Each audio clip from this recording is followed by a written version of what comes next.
Hi, my name is Scott Topol. I'm the head cider maker and production manager here at Wyndridge Farm. I head up Wyndridge Cider. I've been making cider here since 2013, December of 2013, so it's been a little bit. This party tonight is to release 2 new ciders, and I am extremely excited to release these 2, especially because I just could not be happier with them. If you can even get to them if I don't take them home first. First one we're talking about is the PA Gold Rush. So this is our first large run of an entirely dry cider. This is bone dry, there's no residual sugar, there's no added sugar. And this is 100% Gold Rush apples that we got last November, all exclusively from Peter's Orchards. This began as a wild fermentation, and then I pitched yeast after, I think it was the 3rd or 4th day of the fermentation, just so I would make sure that it would finish off cleanly and predictably. And then we matured this in stainless steel for the last 9 months.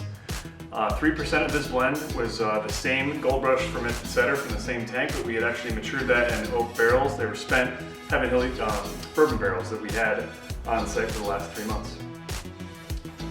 One facet of having a dry cider like we have here with the Gold Rush is that it's naturally really low in calories. So this is going to be coming in at under 100 calories per 12-ounce can. So if you're looking to be more health conscious or just enjoy a dry, super flavorful cider, this is a perfect choice. I would pair our Gold Rush cider definitely with some sort of seafood. It is a very light and citrusy and very crisp cider. And being dry, I think it'd be great if you could get any kind of a lemon zest mixed with some kind of seafood, or like pico de gallo, something like that, mixed with fish. I think it'd be a great complement to it. And then this cider, I'm super honored to be offering to everyone and to be able to work with this cider. This was from a friend of mine in Somerset County in the UK. Martin Berkeley owns a company called Pilton Cider, and he first came here, it was about 3 years ago, to give a speech as part of CiderCon that was being held down in Baltimore.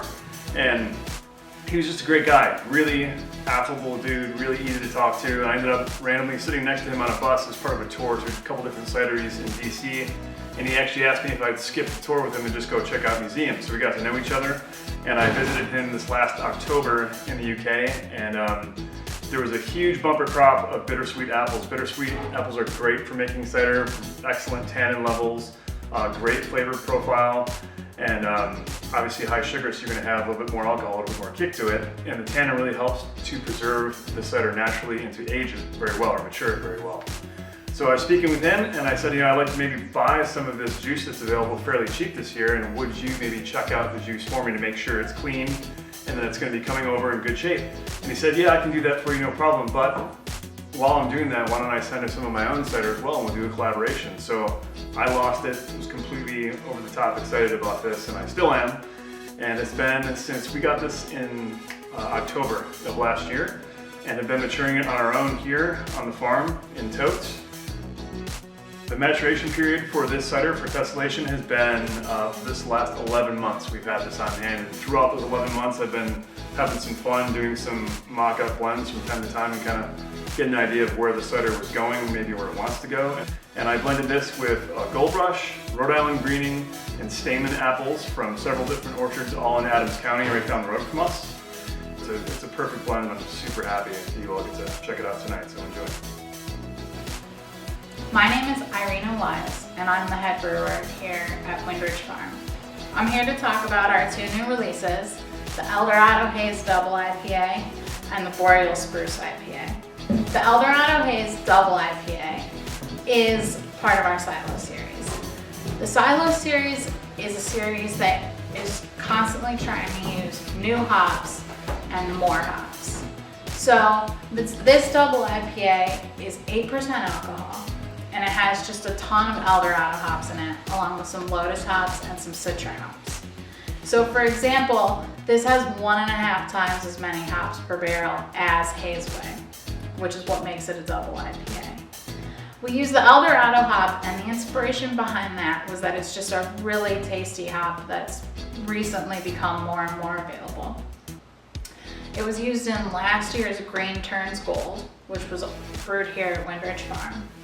We were inspired by Green Turns Gold to create a hazy double IPA that still used that same Eldorado hop. Then we added Lotus hops because we were looking for another new and exciting hop varietal that would complement that Eldorado.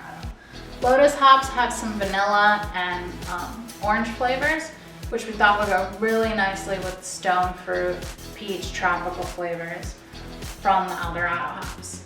Then of course we use Citra hops, which just gives you a huge punch of grapefruit and orange. And that's because we know everybody loves those hops, and we wanted to add something familiar to kind of tie down those two new varietals.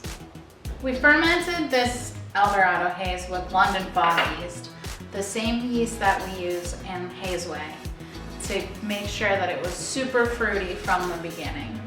And also that's a pretty popular yeast strain among IPA enthusiasts. So again, it's something familiar to help set off the newer flavors from Eldorado and Lotus hops. I can quickly go over some tasting notes with you. Eldorado haze is creamy and full-bodied, so it can stand on its own next to fatty or spicy foods.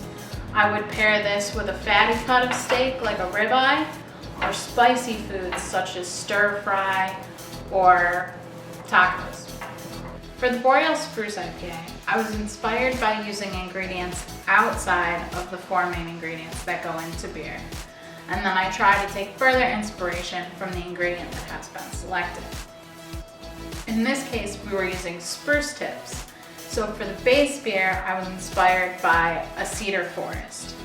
The base beer is a little caramely, it has a deeper, richer orange hue, and then we wanted to just set off the piney notes from 30 pounds per 30 barrels of spruce tips. And also, we wanted to use really piney hops. So we put Chinook and Willamette hops in here. Chinook gives you the like resinous needle green pine flavor, and the Willamette hop come behind it with a little bit of woody flavor so that you get the whole forest in the can, if you will. The Spruce IPA pairs well with spicy bar food as well. So I would pair this with fish and chips or wings. We're so glad you guys could come out today and try all these new flavors with us. Remember that they are available for a limited time, so get them while you can.